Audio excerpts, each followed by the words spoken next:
Hey, how's it going? I don't know if any of you guys have watched the news lately, but there was recently a story about ISIS.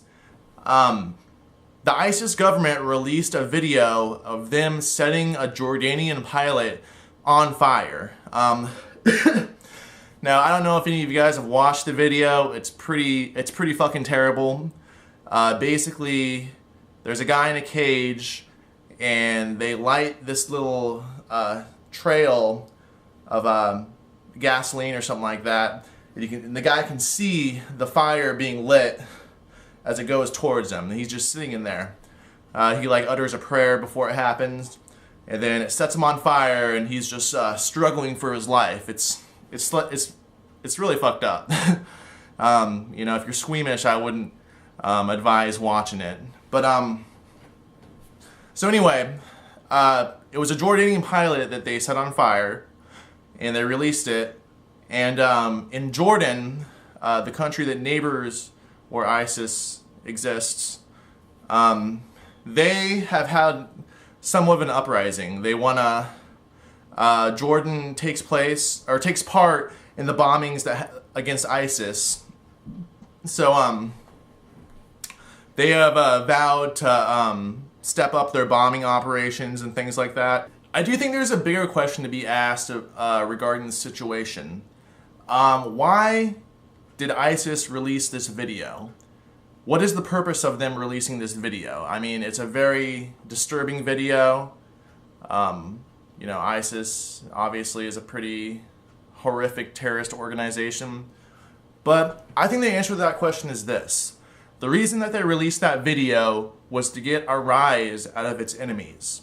Obviously, Jordan is a country that has took part in the bombings against ISIS. So when they captured this Jordanian pilot, he was held as a political prisoner. Jordan's response to this was to kill the ISIS prisoners that they were keeping in order to do negotiations with the ISIS government. Their response was to execute the ones that they were holding. Basically, the Jordanian government's reaction to this was to fight fire with fire. Basically, they're saying, they're going to do that to us, we're going to do the exact same thing to them. We're going to execute all of our political prisoners, and we're going to bomb them even more.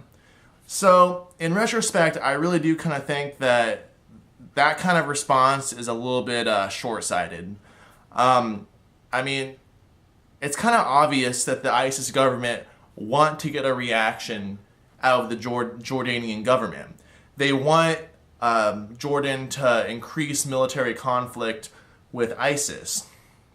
Because if you look at ISIS and the way their power structure works, it basically is perpetuated off the fact that these other countries are attacking us.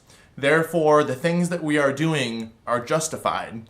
You know, we need to cut off people's heads. We need to, you know, basically fuck with everybody. You know, that's the way their power structure works.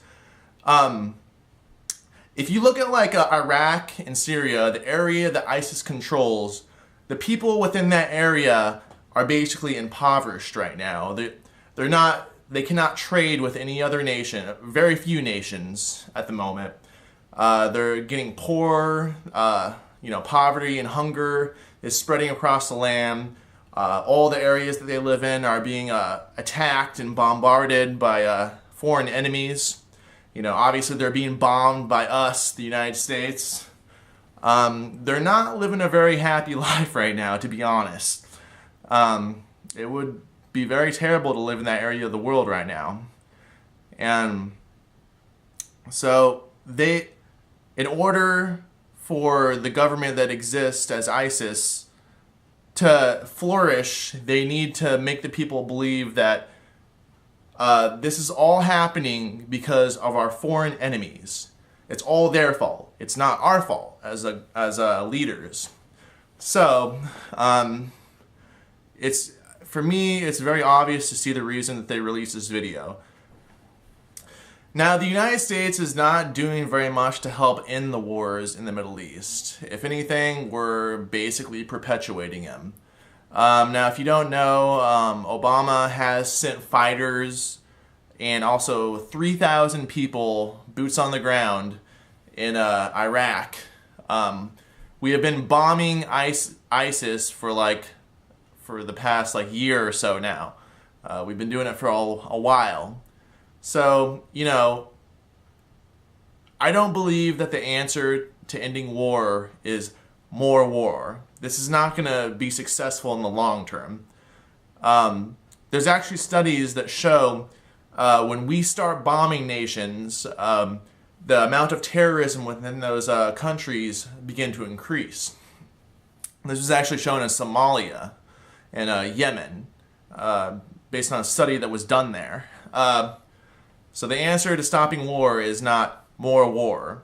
And for Americans, it's really frustrating because there doesn't seem to be any end in sight. Our government has now just normalized war to where this is the only thing.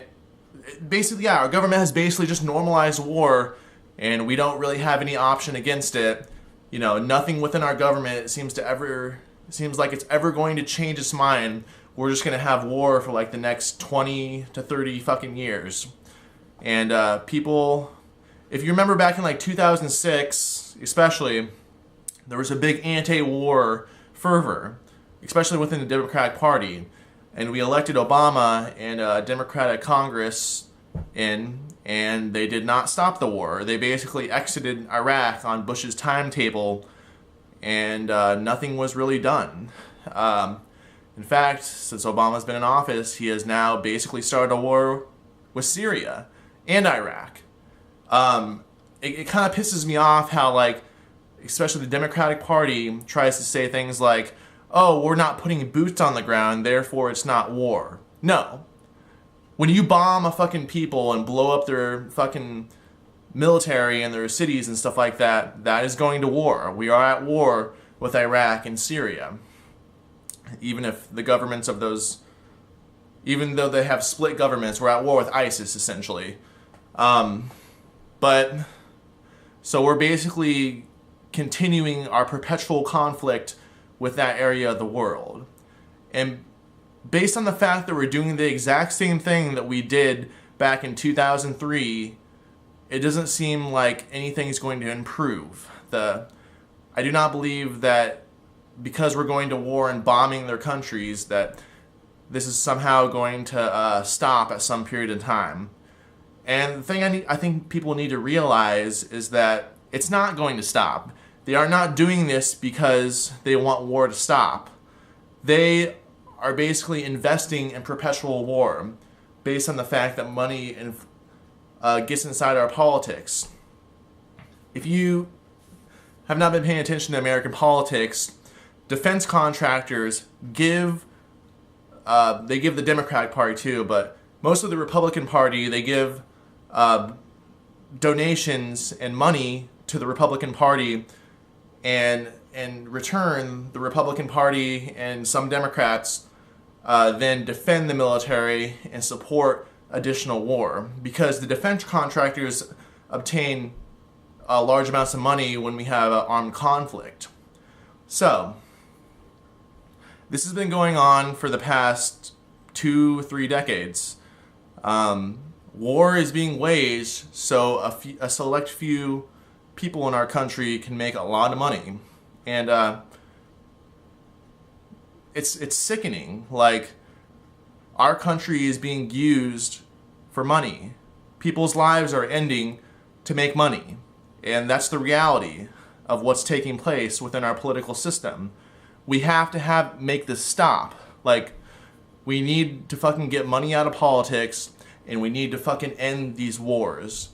As a people, we can't back down just because it seems like our actions are not having any effect at the moment. Back in 2006, when there was a big anti-war fervor, our actions did speak, Just because it seems like there might not be any hope that our actions will have any effect doesn't mean we shouldn't act. We need to be more of a passionate people. We need to stand up for the things that we believe in. And war is one of the most sickening aspects of human nature. It's one of the most terrible things about our society as a whole. We can't back down. We can't back down from standing up for anti-war efforts. We need to stop this fucking war in the Middle East, and we need to stand strong on that regard. Thanks for listening. Peace out.